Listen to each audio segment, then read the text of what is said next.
Eto pa, 'pag tiningnan po natin, ang laki na ng problema natin sa gobyerno sa nakawan ngayon, tapos isa pang pahirap 'to. Tingnan po natin. Alam mo ba kung ilang ulit natataas ang ating economy? Oho. Sapagkat pagka nababa ang presyo ng kuryente, dadami. Ayan, itong sinasabi ni Marcoleta rito, tanggalin na natin yung VAT sa kuryente. Epektibo, bakit epektibo? O eto, tataas ang ekonomiya natin. Papaano? Ang magninegosyo. Yung manufacturing lang, makikinabang Yun ng naman gusto. Opo. existing na negosyo dito, Oho. lalong makakapaggawa ng mas maraming Baka mag-expand pa produkto. sila. Tataas Yung ang serbisyo, production. lalong ano. Sa makatwid, dadami ang negosyo, tataas ang output ng negosyo, Pati trabaho. dadami ang trabaho, Ayan, ito yung sinasabi natin kanina. Yung investor, papasok. Kasi maganda ekonomiya. Dapat yan, ginagawa ng paraan. Hindi nagpapatutsada lang si Claire. That is a totally different story. 'Di ba? Itong isa, may ginagawang paraan paano aasenso Pilipinas. Yung isa, sinasalag lang yung tatama kay Bongbong Marcos para ibato kay PRRD. Hindi po aasenso ang Pilipinas sa ginagawa ni Claire na ganyan. Ito, tanggalan mo VAT. Kaya nga hindi ko maintindihan ito. Etong si Mr. Batman na si etong Recto, ayaw niyang tanggalin, ayaw niyang bawasan yung mga VAT. Hindi. Alam mo, huwag kayong matakot mawala ang tax. Ayusin nyo ang korupsyon. Maraming pera Pilipinas kahit mabawasan tayo ng tax. Bakit naman ang UAE wala namang tax? Sabihin mo, asensado naman. Coach Oli, asensado yun. Mataas ang ano nila. Mataas ang negosyo nila. Mataas ang kanilang turismo. Kaya nga bakit mababa ang turismo natin? Bakit nga ayaw mag-invest? Dahil nga sa nakawan dito sa gobyerno natin. Dahil nga sa peace and order kaya walang turismo. 'Di ba? Hindi nasusolusyonan yung droga eh. Tapos ang taas pa, may VAT pang ganyan. Tayo mataas ang kuryente compared sa ibang bansa. Oh, ngayon kung bubuksan mo, alisin mo VAT niyan, maraming papasok na negosyante. Maraming maki-create na trabaho, 'di ba? Oh, so gaganda ekonomiya. Pambihira kasi ito namang kasing mga tao ni itong mga sekretary, itong mga tao ni Bongbong Marcos, wala nang inisip kung hindi ipagtanggol siya. Hindi ipagtanggol yung ekonomiya ng Pilipinas. Oho. tataas ang income, Oho. dadami ang buwis. Tama. Maraming tama. Anong malay mo, sabi ko, sa parang ito, ngayon lamang tayo talagang tataas ang GDP. Oo nga naman. Malay mo, Ang ganda nung sinabi ni pag tumaas ang negosyo, dadami trabahador. Pag maraming trabahador, tataas ang tax. 'Di ba? Parang ano yan yung prinsipyo ng mga Chinese. Murahan mo yung kanyang produkto. Maraming magtatangkilik.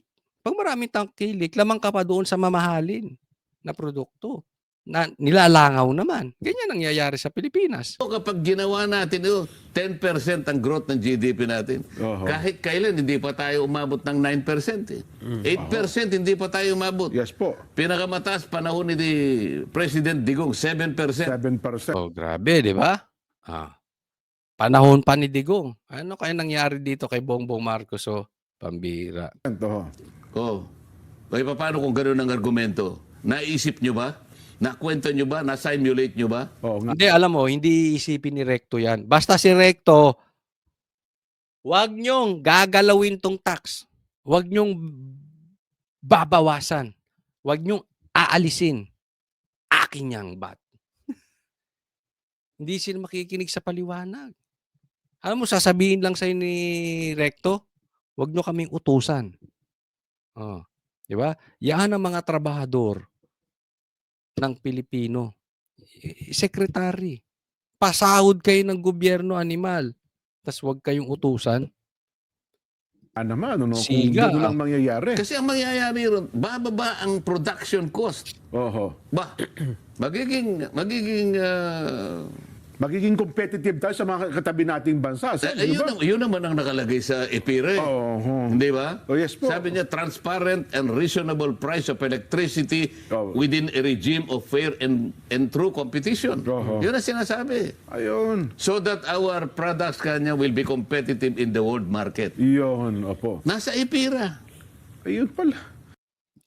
Wala nga nang ginawa yan si Bongbong Marcos, di ba? Patay na ang negosyo, biyahe pa ng biyahe, sabi may papasok na investor. Kayo naman kasi, isa pa kayo mga loyalista eh. Nagpapabudol naman kayo. Buti kung kayo lang nabubudol, nadadamay pa kami. Nagkaloko-loko na oh. Kayo nga mga pula, kayong mga pink. Sabihin nyo nga, gumaganda ba talaga ekonomiya natin? Si Claire lang nagsasabi yan. Tapos yung mga pink na... Kaya alam mo, nawala ang respeto ko sa Dilawan. Sa totoo lang. Kasi, di bali nang magkaloko-loko ang ekonomiya natin. Hindi bali nang makalusot ang mga korap. Basta wag lang bababa si Sara dahil uupo. Ay, wag lang bababa si Bongbong Marcos dahil uupo si Sara. Yan lang ang kanilang naratibo. Yan lang ang kanilang end goal. To sustain Bongbong Marcos until 2028 at siraan si BP Sara until 2028 and then they will get the position in election sa 2028. Okay yan, walang problema. Gawin nyo ng patas. Diba? Ang problema sa mga to, sigaw kayo ng sigaw ng korupsyon. Nagpapagamit naman kayo sa korap. Diba? Anong klase? Alam mo, sa totoo lang, mas may respeto pa ako kay Bongbong Marcos kaysa dito sa mga dilaw. Dahil si Bongbong Marcos parang aminado na wala, ito lang ako manggigipit ako. Parang ganun. Parang lumalabas, in my opinion, lumalabas si Bongbong Marcos na aminado sa mali niya. Ito mga pahuling yellow, tapos palalabasin nila sa taong bayan, ginagawa nila para sa taong bayan. Kung merong fake, ito ang fake ng mga fake. Kung may ipokrito, ito ang mga ipokrito ng mga ipokrito. Itong mga dilawan. Next po tayo. Ito, pag-usapan natin kasi merong parating na malaking rally November 30. Ito malaki siya. No, mas malaki pa raw kaysa dun sa September 21. Oo. Anong reaction? Natatakot ba ang Malacanang? Kampante ba sila na hindi sila babagsak? O kampante ba sila na maayos ang rally, hindi sila ang sinisigaw?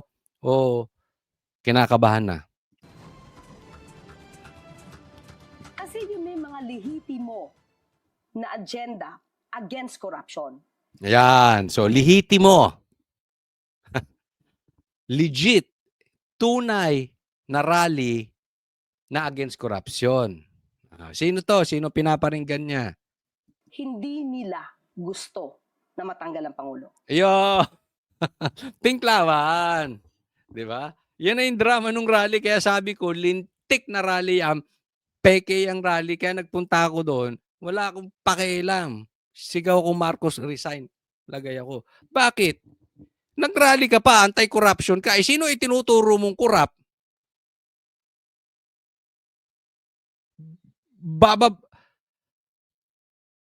Matatakot sila dyan? Sa pag-rally nyo, itutuloy pa rin nila corruption nila. Wala, tuloy ang corruption yan. Whether involved or not involved si Bongbong Marcos, siyang nakaupo, hinayaan niya yan. Kung susundan natin yung sinabi ng mga ating, halimbawa, sila Guanzon, di ba? Aus PBBM, hindi iyon ang kanila agenda. Lagi nila sinasabi to. Ibig sabihin, ang kinakalaban nila Kasi yang si Kiko D, yang Dilaw, kamag-anak yan ni Lisa. Nagigets nyo na. Kaya ayaw nila matanggal. Kaya nga sabi ko sa inyo, wala akong tiwala dito sa Dilawan. Wala sila. Hindi sila talaga concern sa taong bayan. Concern sila hindi makaupo si Sara. And that's not how it is, how it should be. Kailangan, pag mali, mali. Regardless kung sinong uupo. Corruption. So, alam ng Pangulo at alam din ng taong bayan na ang Pangulo kasama nila sa paglaban sa korupsyon. Hindi po, mali ka dyan, Claire. Kahit anong sabihin mo, alam ng taong bayan, involved si Bongbong Marcos. He is one of the masterminds. At the very least, kung hindi siya involved directly, alam niya na nangyayari yun. Bilyon ang confidential funds niya, intelligence funds niya, hindi niya alam na may nakawan sa kanya samantalang yung anak niya nandoon pa sa kamera. Sabi mo lang yan. Kaya nga, nag-reflect ito sa trust rating. At hindi lang trust rating, baka sabihin, peke yung survey. Hindi po yung investor. Yung pagtaas ng dolyar. Yung pagkawala ng trabaho. Yung pag-alis ng mga negosyante sa Pilipinas. Yan po, totoo yan. Talagang babagsak ang ekonomiya natin sa ginagawa ni Bongbong Marcos. Kaya nga swerte to si Claire eh. Kasi isipin mo, si Claire, kumikita kay Bongbong Marcos sa gobyerno by defending Bongbong Marcos. And yet she is not effective. Everybody knows she is not effective. Sabi ko nga, dahil pinagkakaguluhan yan si Bongbong Marcos eh. Kung effective siya. Nakakasama namin si BP Sara sa ibang bansa. Pinagkakaguluhan, grabe. Si Bongbong Marcos parang tanga, kaway-kaway, wala man lang gustong kaway ni. Kung pinagkakaguluhan ka, hindi mo kailangang kumaway. Yung malamang nandiyan ka lang sa parking, nagkakagulo na doon sa lugar. Dudumugin ka talaga pag dumating ka. Kahit may bodyguard dyan, pipilit ang tao lumapit. Kaya yung sinasabi ni Claire is not effective. Dapat baguhin na ni Bongbong Marcos tong style na ito. They have to face reality that they have to solve the problem. And the problem is yung mga corrupt. And they want to see the mastermind. Maparusahan ang mastermind. Mapanagot ang mastermind. Hindi yung bubwit, hindi kung anong patutsada gagawin ni Claire. Are you not still awake? Are you not still aware na lahat ng ginagawa mo, ng ginagawa ni Claire, ng ginagawa ni Trillanes is not effective? Are not effective? All these optics dito, banat kay, hindi lahat epektibo. Banat sa Duterte. Di ba? Yung para makatulong si Bongbong, kinuha si Claire para makatulong sa imahe niya. Hindi niya nakukuha. Ang gusto niyang makuha niya kay Claire. Samantalang si Claire, nakukuha niya ang gusto niya kay Bongbong Marcos. May sahod yan, syempre. Hindi natin alam kung ilan pa ang bonus niya. And at the same time, kumikita pa yung vlog niya kasi syempre, nakikilala siya eh. Di ba? So, lugi dito si Bongbong Marcos kay Claire. Pag-aralan mo, Bongbong Marcos, kung talagang may tiwala ang taong bayan sa'yo, kung epektibo itong mga taong to. So, hindi matatakot ang Pangulo. Kaya, ang takot lang natin lahat, sila ay masamahan na masasamang elemento. Ayan, alam natin, natakot na ang Pangulo. Alam niyo kung bakit? Sabi ni Claire, hindi natatakot ang Pangulo. Tandaan po natin, lahat ng sinabi ni Bongbong Marcos ang nangyayari kabaligtaran. Kaya I'm sure, takot na si Bongbong Marcos. Ngayon, kaya sinusoplak, hinaharangan na ni Claire para hindi halata. Anong sabi niya? May flood control, di ba? Pinagtanggol niya pa. May flood control na overwhelm lang. Pangatlo, wala ng flood control. Di ba? Anong sabi niya? Hindi niya papapasukin ng ICI. Pinapasok niya. Ay, ICC. Pinapasok niya. Sabi niya, walang pumasok na baril sa KOJC. Libo-libong baril ang pumasok sa KOJC. Speaking of KOJC, alam mo, dapat magtulong na. Kasi binanata ng Pastor Kibuloy, KOJC binanatan ni Bongbong. Pati SMNI dinamay. Iglesia ni Cristo binanatan through Marcoleta. 'Di ba? Pati asawa ni Marcoleta dinamay. Pinatanggal as Blue Ribbon Chairman. Ngayon naman JIL ni Eddie Villanueva. Hinaharas siya. Si Eddie Villanueva. I think it's about time na mag-usap-usap na ang KOJC, Iglesia ni Cristo at JIL para matigil na ang harassment na ginagawa ng administrasyong ito. Di ba? Na siya maghahasik ng lagim, katulad ng nangyari, para may maiupo na kanilang gustong iupo sa pwesto. May pakiusap rin si Yusek Claire Alam mo, hindi naman issue kung uupo si Sara eh. Hindi po yun ang concern namin because we know 2028 uupo si Sara. Nililigaw lang nitong mga ito dahil nga siyempre para nauuto nila ang Dilawan. Ang Dilawan ayaw talaga ang Duterte maupo kasi alam natin, 'di ba, kung bakit. Marami diyan kasi mga galing sa kaliwa. Anyway, gusto mo mag-eleksyon na lang, 'di ba? Pag natanggal si Bongbong Marcos, mag-eleksyon tayo. 'Di ba? Makita natin kung sino man mahal talaga ng taong bayan. Kung anong kasi ang pangit naman na halimbawa, paano kung lumabas sa investigasyon ay talagang mastermind si Bongbong Marcos? Hayaan na lang natin. Para hindi na lang makaupo si Sara? Ganyan ang gagawin ng Dilaw? Ang pangit, di ba? Castro sa mga rallyista. Doon sa magra-rally sa November 30, kung ang issue lang po nila ay dahil matagal magpakulong, hindi po kasi ganon kabilis. Ito from my own point of view as a lawyer. Naks, ginamit pa yung point of view of a lawyer. Sige, parehas kayo ni POV. Hindi ganon kabilis gumawa ng kaso.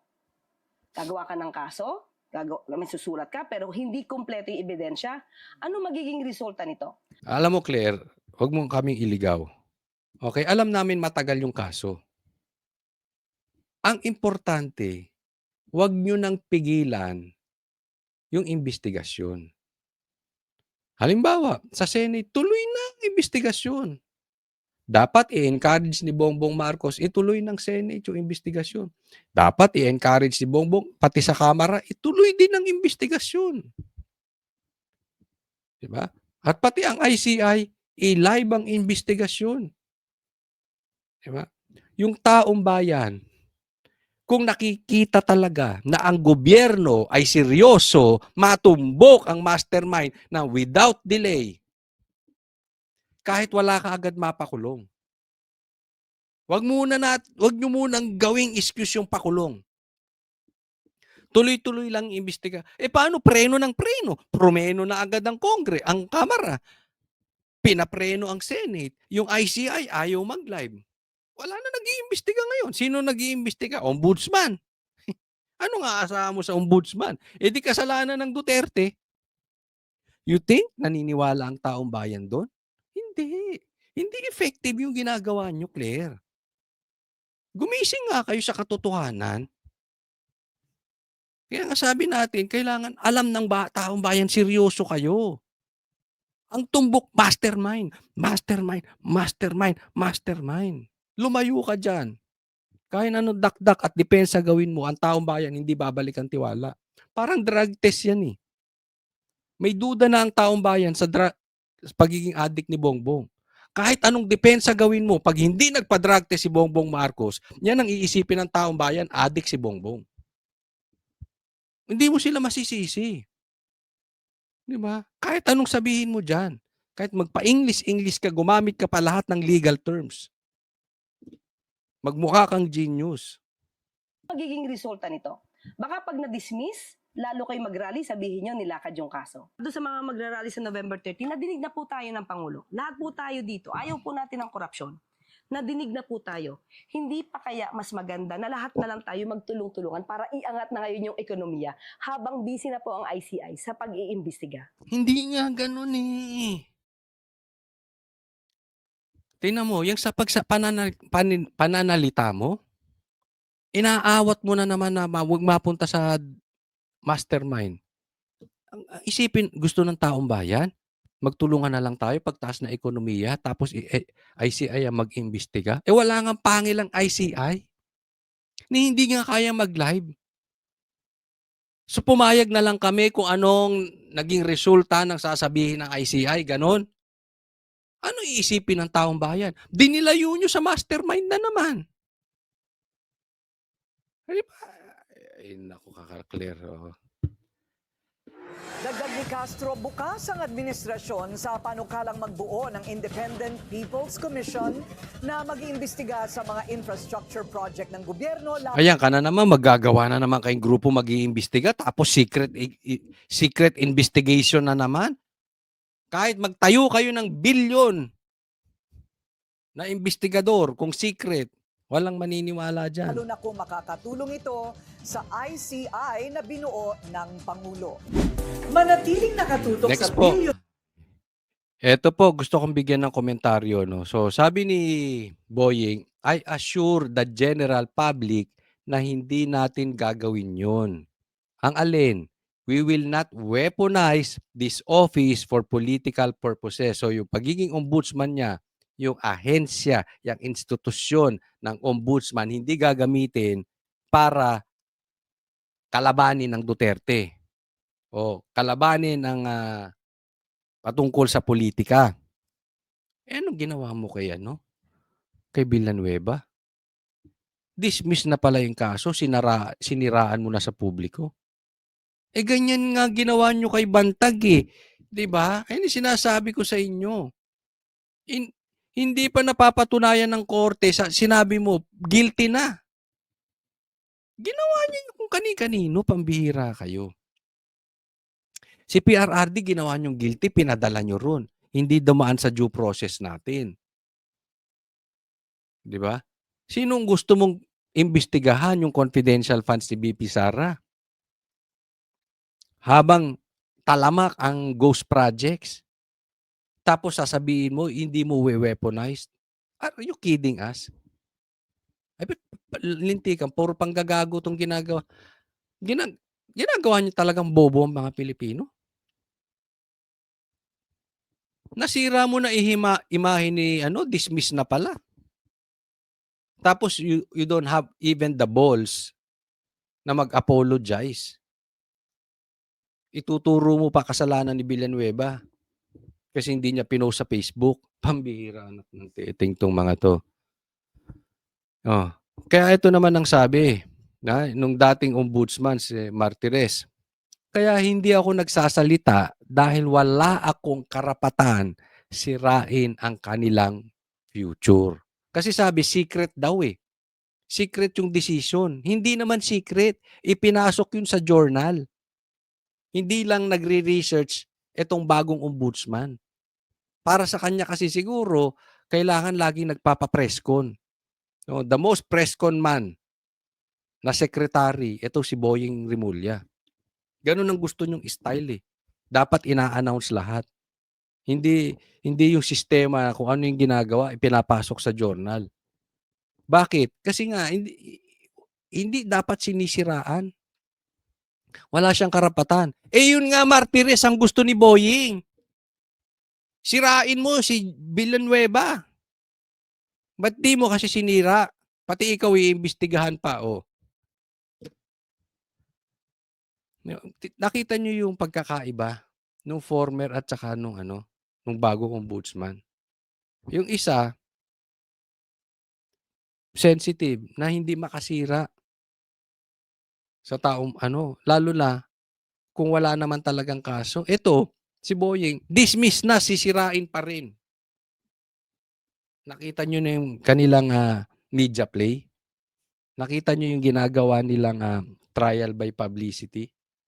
Actually, hindi nga trial eh. Parang talagang with or without trial. Sa banat, sirain ka namin sa media. Kahit ano pang sabihin, nasira na si Joey Villanueva. Oh. Di ba? Mali yun. Oh. Itong next, ito, importante tingnan po natin. Ito, bigyan po natin ng komentaryo, ha? Yung sinabi ni Bongbong Marcos na, paano tayo napunta rito? Pambihira, billions ang intelligence funds mo. Hindi mo alam kung paano ka napunta. You are useless. Inutil talaga to si Bongbong Marcos. You are our leader. Tapos, imaginein mo, yung leader mo sa grupo, magsasalita ng paano tayo napunta rito. Yung leader nyo sa negosyo, yung leader nyo sa opisina, di ba, magsasalita paano tayo napunta rito. Pambihira. Bongbong Marcos. Tapos nanghihingi ka pa ng additional 10 billion for confidential and intelligence funds. Hindi mo nga alam? Anong sinabi ni Drilon?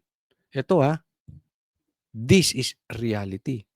Sabi niya, pakiramdam ng mga tao ay kaya nilang makatakas sa paggawa ng mali. Yun. Pakiramdam nila ay kaya nilang gumawa ng krimen nang walang takot na mapaparusahan. Kasi alam mo, yung mga nasa paligid, medyo nature na ng Pilipino politics yan eh. Okay? Hindi lang naman kay Bongbong Marcos yan. Kahit dati pa. Simula pa dun sa tatay niya, yan, pababa, pati mga sekretary, basta may makukulimbat. Hindi man lahat, pero mga lahat. Pero pag takot yan sa presidente, pag seryoso ang presidente about corruption, hindi lalaki ng ganyan. Possibly meron pa rin, pero hindi ganito katalamak. Alam naman natin grabe ngayon. Talamak ngayon. Ang dami ng dumaang presidente, hindi nangyari ganito. Why? Kaya nga sabi ko, dapat maparusahan din si Bongbong Marcos eh. Whether kasabwat siya or hindi siya kasabwat, meron siyang responsibilidad na hindi niya nagampanan. But ako sa tingin ko, kasabwat. It's impossible, hindi niya alam eh. It took him 3 years na ninanakawan ka ng trillions, hindi mo alam. Hindi naman siguro ganyang kabobo yan. Maniwala pa ako, ganyang kagahaman yan.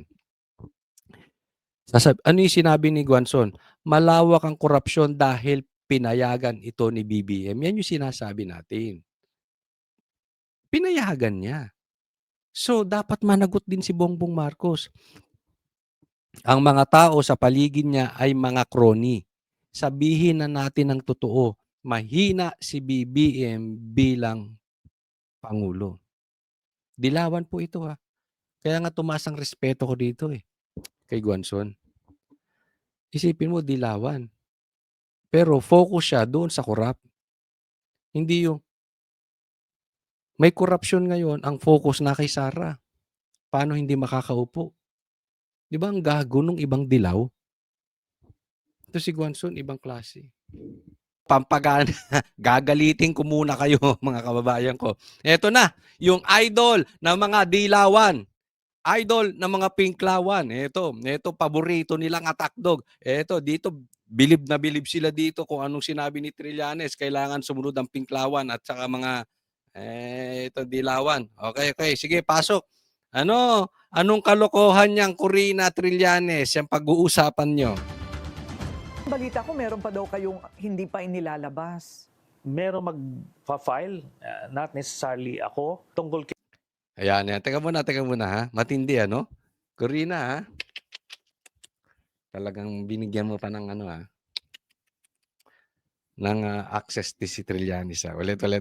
Sige, ulit. Ay, sorry dito. Balita ko meron pa daw kayong hindi pa inilalabas. Oh, Meron- may ilalabas si Trillanes. Pa-file, not necessarily ako, tungkol kay Vice President Sara Duterte, yung sa confidential funds niya.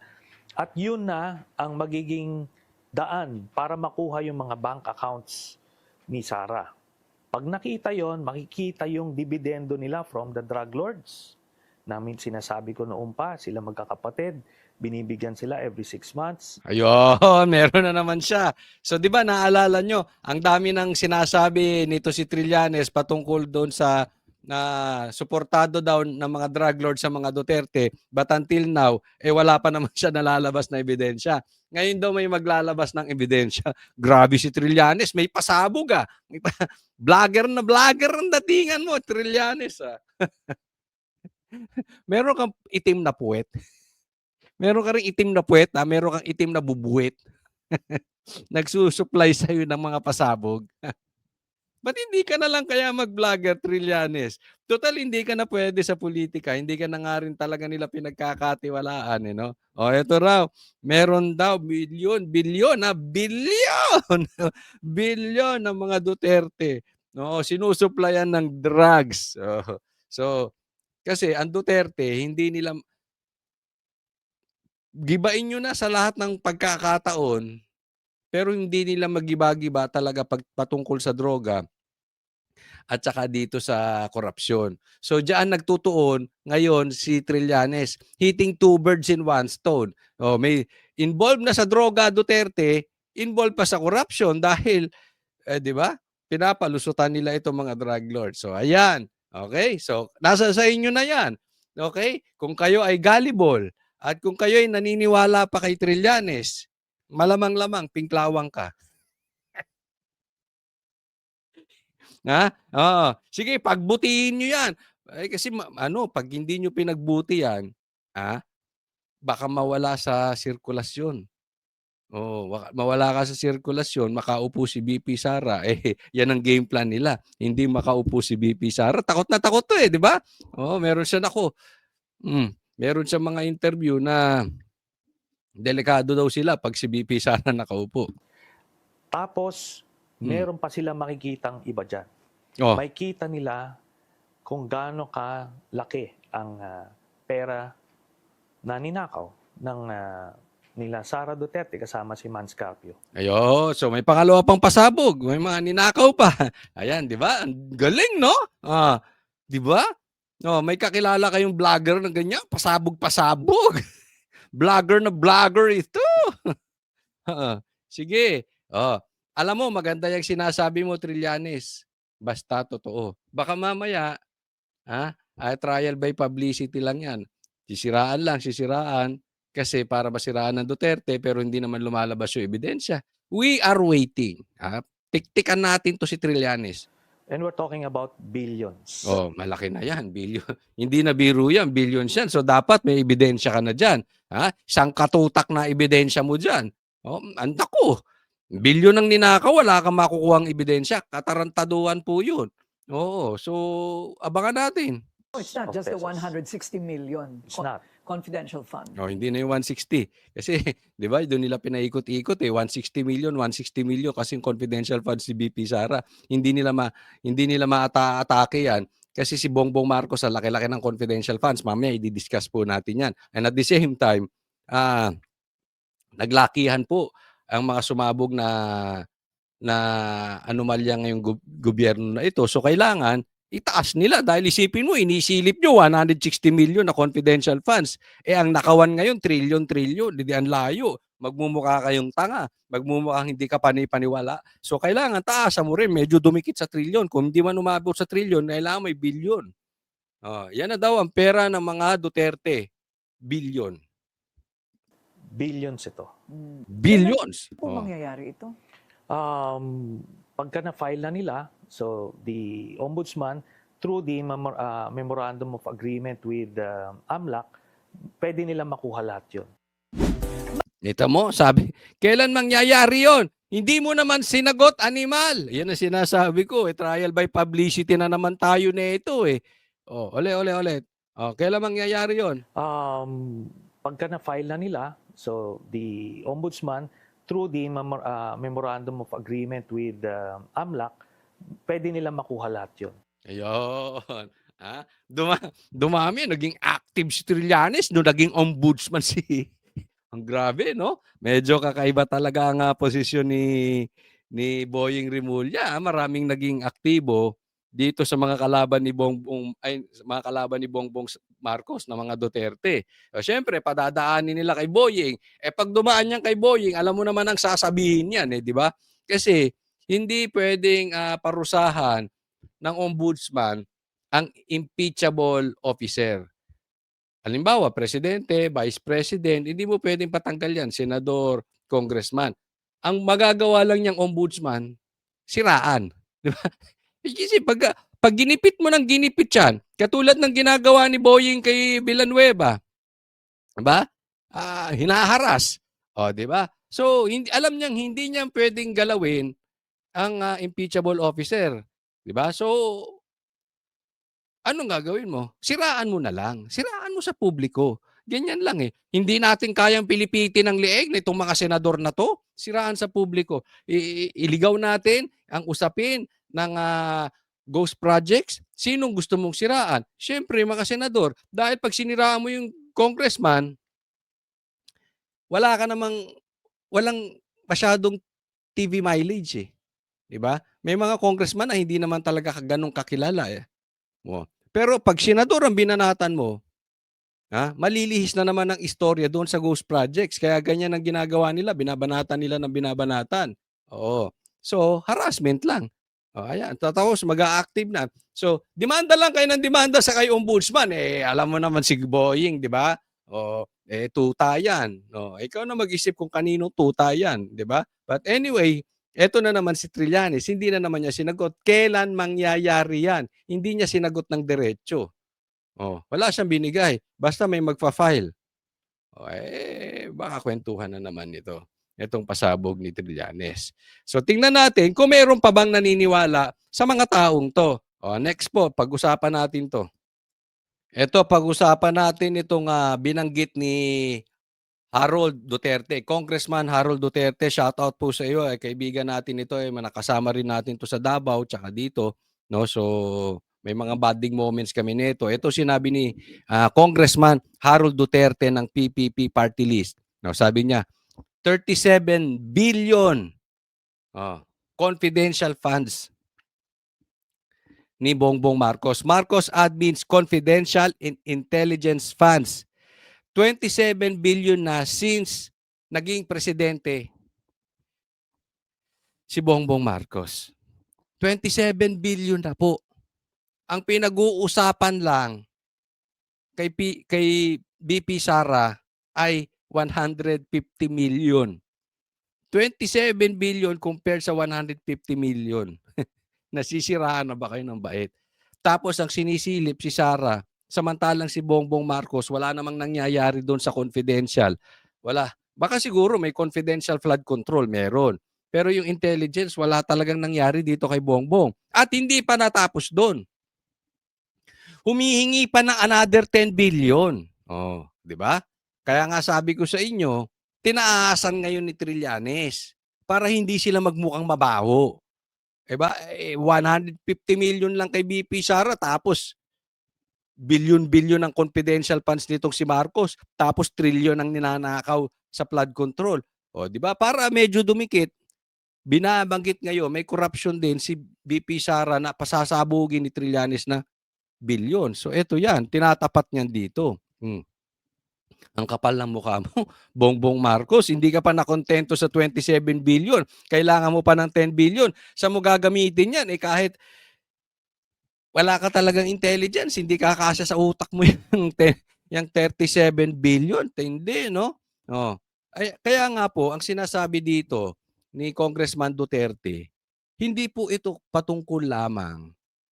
Kailangan maunawaan natin na hindi lamang ito patungkol doon sa confidential funds o intelligence funds. Kasi talaga namang nakapaloob yan sa gobyerno. Tapos, sinisilip nila yung kay BP Sara. Pero titingnan mo dito, ang tiwala ng taong bayan eh. Dahil, yes, nasa batas yan, Ang gusto lang ng taong bayan, yung pera magamit ng nasa ayon, naaayon, 'di ba? Magamit sa tama. Kaya nga siniraan si BP Sara para kunwari pasamahin si BP Sara, hindi niya ginagamit yung confidential funds na maayos. Eto si Bongbong, maayos. Pero tingnan nyo naman ang nangyari. May confidential funds siya, meron siyang intelligence funds. It took him 3 years bago niya nasiwalat itong nakawan sa flood control. Samantalang andun pa ang anak niya, anong klaseng intelligence funds meron to? Saan niya ginamit yan? Meron ba, nasugpo niya ba yung mga proyekto before ng gobyernong Duterte na nasagupa niya itong mga komunista, itong mga NPA, itong mga rebelde? O nasagupa mo lang ang mga Duterte, 'di ba? Naayos mo ba? Itong patungkol sa droga. Ikaw nga hindi mo kayang magpa-drug test, 'di ba? Ang dami niyong nahuli. Meron pa kayong dramang nilabas ni Abalos, the biggest drug hole na sa ilalim ng iyong administrasyon nangyari. Pero hanggang ngayon walang nakukulong, pati yung driver nawawala. Anong klaseng biggest drug hole 'yan? 'Di ba? So doon pala makikita mo yung tiwala ng taong bayan. So tingnan natin ngayon. Etong lumabas na Pulse Asia, pambihira. Si BP Sara, binanatan nyo na ng binanatan. Pinahid nyo na lahat ng itim, kaitiman ninyo kay BP Sara. Si Boying nga namuti na Nakita nyo yung post ko sa Facebook, namuti na, kakapahid niya ng maitim. Sa mga kakapahid niya ng dumi sa iba. At sa mga kaalyado ng Duterte. From 54 nung June, ngayong September, 56% na ang nagtitiwala kay BP Sara. Malaki po yan. Ibig sabihin, lagpas ng Pilipino, tiwala kay BP Sara. Matindi po yan. At baka yung natitirang 60 ay 44%, baka yung iba dyan hindi lang active sa politika. Si Bongbong Marcos naman, tingnan natin. With all that, Claire Castro defending him, Trillanes, batuhin si Duterte, nakaupo ombudsman, kaalyado niya, binabanatan ang mga kaalyado ng Duterte. Meron pang balita na lalabas na magiging SOJ, etong si Claire, totoo man to or hindi. Sa madaling salita, lahat na lang. Lahat sinerve na kay Bongbong Marcos. So that yung optics, yung naratibo na gusto nilang iparating sa taong bayan na sinusugpo ni Bongbong Marcos, itong korupsyon sa flood control ay ginagawa ni Bongbong Marcos. Samantalang, lahat po ng baho idinidikit sa mga Duterte. And yet, from 39%, bumaba pa si Bongbong Marcos ng 34%. Yan po ang problema. Yan yung sinasabi ko, ayaw nyong solusyonan, ayaw nyong harapin ang katotohanan. Maglalabas ka ng ICI, ayaw i-live. Naglagay ka ng ombudsman, walang inatake kung hindi mga senador. Iniwasan si Tambi, iniwasan ikaw Bongbong Marcos, ayaw imbestigahan. Mga kaalyado, ICI ayaw magpunta ng Ilocos Norte para imbestigahan. Taong bayan po galit na po ang taong bayan sa mga taong katulad ni Trillanes at ni Claire. They are not helping you, Bongbong Marcos. You need to realize this. Ang trust po ay importante. Kumampi ka sa Dilaw, bahala ka. Kumampi ka sa NPA, bahala ka. Kumampi ka sa komunista, bahala ka. Style mo yun, strategy mo yan. Pero hindi mo kayang pilipitin ang tiwala ng taong bayan. They know if they have a future under your leadership, hindi mo kayang maalis yan. People are now speaking. Nilalabas na nila yung sama ng loob nila. Ayan, oh. Kitang-kita. Ito pa, tingnan ninyo. Ito naman, negosyante. Hindi mo kayang pilipitin ang leeg nito mga negosyante. Tingnan mo. Oh, ang naglabas nito Business Times. Hindi po yan dito sa aking pagkakaalam. Pero kita mo, Vietnam stocks market is heating up. Pambihira. Ano lang ang Vietnam before? Oh, Vietnam stock market is heating up and now among Asia's busiest with the trading above 1 billion. Isipin mo, Bongbong Marcos, ikaw ang most traveled president in the universe. May Maharlika fans ka pa. Sabi mo, kukuha ka ng investor. Kaya ka nagta-travel. Kaliwat kanan. Habang binabagyo tayo, nagta-travel ka dahil sabi mo para sa kapakanan ng Pilipinas. Meron tayong negosyo. Dito, Claire and Trillanes, indirectly, nagsasalita po ang negosyante natin. Hindi dahil sa bibig. Kung hindi, umaalis sila sa bansa natin. Iniiwan tayo. Ang layo, oh. Singapore, 1 billion. Thailand, 1.3 billion. Pambihira. Vietnam, 1.05 billion. Indonesia, 0.91 billion. Malaysia, 0.57 billion. Philippines, 0.1. Ang layo, di ba? Kung tutuusin, dumikit layo sa Malaysia. And yet, Malaysia is a corrupt country. Matagal din po ako dyan. Okay? Nung sa dati kong trabaho. I know. Kaya nga sinasabi ko doon sa mga kaibigan ko Malaysian, at that time, si PRRD pa, sabi nila, naiinggit sila. Naiinggit sila sa akin dahil ang presidente namin ngayon, dati sinusolve ang droga at korupsyon, which is PRRD. Ang sabi ko sa kanila, you are now imitating the Philippines. Your country is corrupt. Pag hindi pa kayo, in English, di ba? Kung hindi pa kayo mag-aayos, 5 years, 10 years, 15 years from now, parehas na kayo ng Pilipinas. Ito, pero kung kinumpara po tayo natin, ang korupsyon sa Malaysia ay 0.57. Sa atin, 0.10 billion lang ang nag-stock market. So, ibig sabihin yan, kung may nakawan at korupsyon sa Malaysia, i-compare sa Pilipinas, mabait yung sa Malaysia. Ikukumpara pa sa atin. Mabait. Tayo talaga garapal. Mabiblame mo kung mag-aalis ang mga negosyante. Ayaw nilang mag-stock sa atin. Di ba? Hindi yan madadaan sa mga patutsada ni Claire Castro. Hindi yan madadaan sa mga panggigipit at harassment ni Trillanes o ng ombudsman sa mga Duterte. Hindi po. Ako, mas tinitingnan ko pa na totoong sukatan ng gobyerno bukod sa survey, mas tinitingnan ko ang stock market, ang investors. Dahil yan, talagang tumitingin yan doon sa mapapagkatiwalaan ba ang gobyerno. Kung hindi, dadaling ko na lang sa iba ang pera ko. Ako, gusto ko talaga mag-stocks but I will not. Sa nangyayari ngayon, mambihira. Tingnan mo. Huwag mo sabihin, Claire, pinalabas na naman ito ng Duterte. Kasalanan na naman to ni PRRD. Animal. Kasalanan to ni Sara.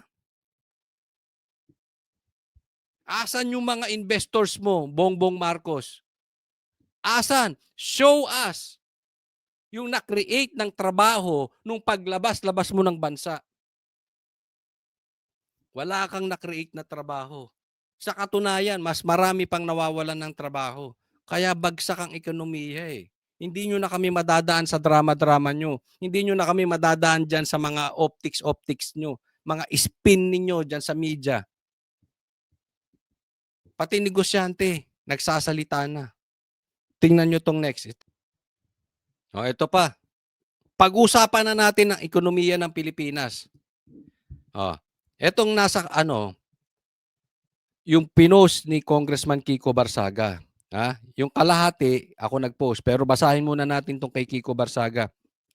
Philippine peso is rapidly depreciating in value.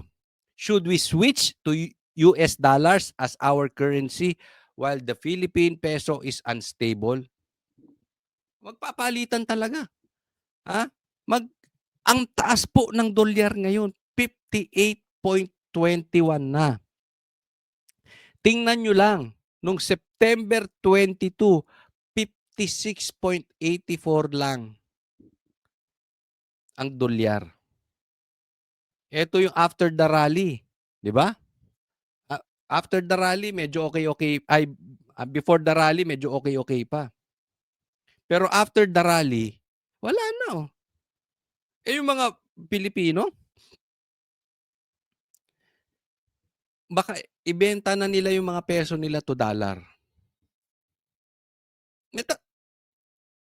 Can you blame them? Can you blame yung mga investors, yung mga stockholders, kung ayaw na nila mag-invest sa stocks natin? Mabiblame mo ba yung mga tao na nandyan sa money exchange? Nasa currency exchange ang negosyo. O yung iba, gusto nang ipalit talaga yung peso sa dolyar dahil napakadelikado ng nangyayari ngayon. Hindi po natin sinisira. Ayan po, stats yan. Kaka-google ko lang yan. Hindi ako nagsabi niyan. Di ba? Hindi na po kasi natin matatago eh. Hindi po ako nagki-create, baka sasabihin nyo, nagki-create ako ng fear. Hindi po. Pinapakita ko sa inyo ang kalagayan ng bansang Pilipinas. Pag hindi nyo siseryosohin na hanapin ang mastermind, hindi babalik ang tiwala ng taong bayan. Ang kailangan mo, Bongbong Marcos, is bumalik ang tiwala ng taong bayan. Kahit siraan ka pa ng siraan ng DDS. Excuse nyo na naman, sinisiraan kasi kami ng DDS, ang mga animal kayo. Kahit siraan ka ng DDS, kung maayos ang gobyerno mo, ang tao mo kang pera, magnenegosyo rito. Ipapalit yung peso, ipapalit ang dolyar nila sa peso kung maganda ang performance ng bansang ito. Kung maraming nakikreate na trabaho. Tingnan nyo ginawa nyo kay BP Sara. Lahat ng putik binato nyo na. Pinagkakaguluhan pa rin. Mataas pa rin ang trust rating. Hindi po ako nagsisinungaling. Huwag kayong maniwala sa akin. Do your research. Kayo mga yellows, kayo mga pula, do your research. Kasi ilang beses ko nang nakasama si BP Sara sa ibang bansa. Talaga namang pinagkakaguluhan. Tingnan nyo lumalabas kay Bongbong Marcos. Kaway siya ng kaway, parang tanga. Wala nang pumapansin kay Bongbong. Galit na taong bayan eh. Sa tingin mo ba, naniniwala sila kay Claire? Yung mga patutsyada ni Claire, effective? I don't think so. Kung effective yung mga patutsyada ni Claire, yung pakaway-kaway dito ni Bongbong Marcos, maraming kakaway. Sa katunayan, hindi mo kailangan kumaway, paguguluhan ka. Sanay po ako ng nakikita ko yung tinatawag nating organic. Ilang beses po ako sumama kay Yorme Isko sa campaign. May one time pa nga kasama ko siyang bumaba sa van. Akala ko masasaktan ako eh. Dahil talagang dinudumog. Totoo eh. Lalo to si BP Sara, kahit sa ibang bansa. Kami mismo hirap makalapit. Bakit? Nakadumog ang taong bayan eh. 'Di ba? Yung alisin na natin 'yan. Yung negosyante. Pagpayapa ang tingin nila sa ekonomiya natin, mag-aagawan pa 'yan, mag-invest dito. Pakikiusapan pa 'yan, mag-invest dito. Pero kung grabe korupsyon sa Pilipinas, kahit anong bola, tira ni Claire Castro, patutsada, pasabog ni Trillanes, walang mangyayari, hindi pa rin mag-i-invest ang taong bayan. Yung peso to dollar exchange natin tataas pa rin. Hindi nyo makukuha sa ganyan. O ito pa. Ito po, tingnan natin. Yung kay Wency Cornejo, yung sinabi niya. Kung kinurakot ng mga Duterte ang pera ng bayan during PRR this time, nasaan ang bahay nila sa Ladislao? Helicopters, private jets, mga engrandeng bahay, bakasyunan, at kung ano-ano pang senyales ng lavish lifestyle. Iisipin nyo po ito, Sila Tambi, ilan ang bahay sa Forbes Park? Sila Saldico, ilan ang kondo sa BGC? Ilan ang bahay nila? Meron silang private jets, meron silang chopper. Ang Duterte ba may helicopter? Samantalang nanghihiram pa nga, ayaw pahiramin ni Lisa itong si Sara. Nanghiram lang ng chopper, siniraan pa sa media animal, samantalang nasa usapan nila yon. Nanghihiram. Walang chopper. Di maghanap kayo ng chopper.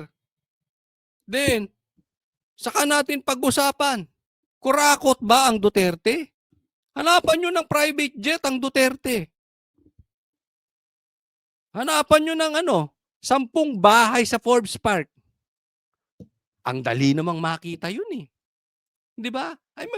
Bakit they will keep on insisting na mayroong billions na ninanakaw ang Duterte? If there are billions na ninakaw ng mga Duterte, dapat kita sa bahay, sa sasakyan, sa chopper, sa private jet. Wala po eh. Wala po. Ilang beses na naming na-meet si PRRD. Among kotse niya, first time na na-meet namin siya, pick up. Bulok-bulok pa. Totoo yan, hindi ko kayo binibiro. Yung mga pangalawa, pangatlo, kotse niya, I'm not sure, pero parang lumang Fortuner. Di ba? Naging presidente to. Ang tagal mayor nito. Oh. Alam nyo, baka sabihin nyo, pinagtatanggol mo lang, Coach Oli. Yun yung nakita namin eh. Kasi makikita naman namin sa parking lot kung meron talaga mga magagarang kotse. Diba? Nagkita kami sa isang lugar na maliit lang yung parking lot, andoon lahat ng sasakyan. Pati sasakyan ng bodyguard. Ay, nako. Magaganda pa yung kotse ni Banat Bay tsaka nung mga Banateros eh. Totoo. Ngayon, pwede kayo hindi maniwala sa akin. Di ba? Pero tingnan nyo nangyari. Yung taong bayan tiwala sa Duterte. Kasi kung magnanakaw si PRRD, si BP Sara, siguro binibitay na ng taong bayan ngayon.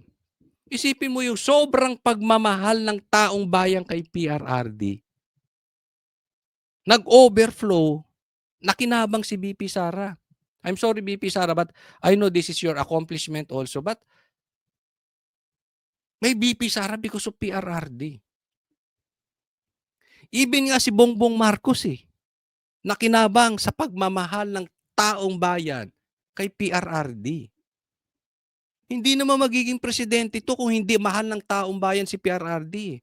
Nagtandem lang sila ni BP Sara. Kung tumuloy tumuloy presidente si BP Sara, presidente na si BP Sara, ni hindi mauungusan ni Bongbong Marcos si Leni. Hindi niya mauungusan. Di ba, remember, hindi nga siya nanalong vice president kay Lenny. Kaya kung yung pinaparatang nila na may mga ninakaw na na ang mga Duterte na mga billions, asa ng bahay sa Forbes? Magagarang bahay, asa ng chopper, asa ng private jet? Hindi mo basta lalabas at lalabas kung billions ang ninakaw ng Duterte. Una, lalabas, merong magagarang pag-aari yan. Bakit walang mapakita itong gobyerno natin? Ang tagal ng hinahanapan ng billions na nakaw ni Trillanes ang Duterte, wala pa siyang nakikitang bahay na maayos-ayos, na medyo makikita natin ba nasa ano to? Kalahating milyon. Yung ganun ba? Ang daling hanapin nun. Private jet, dali niyong hanapin yan. Oh. At saka, kung magnanakaw ang Duterte, again, hindi siya pagkakatiwalaan. Kaya nga grabe tayo ngayon eh. Kaya nga dumadaan tayo sa sobrang politika ngayon. It's because of the power of Duterte, of PRRD. Dahil ayaw nilang maupo si Sara. At yun ay dahil kay PRRD. So sobrang tiwala. Pambira. Magtitiwala bang taong bayan hanggang sa anak kong kurako tong si ang Duterte? Nakikita nyo po. Wala silang mapakitang ebidensya. Sakto tong sinabi ni Wency. Wala man lang kayong makitang bahay na maayos. Wala kayong masilip. Tagal nyo nang sumisilip eh. Tagal nyo na nang bubutas, wala pa rin kayong mabutas. Yang sinasabi ni Trillanes na bangko hanggang ngayon wala pang lumalabas. Oh. Pambira oh.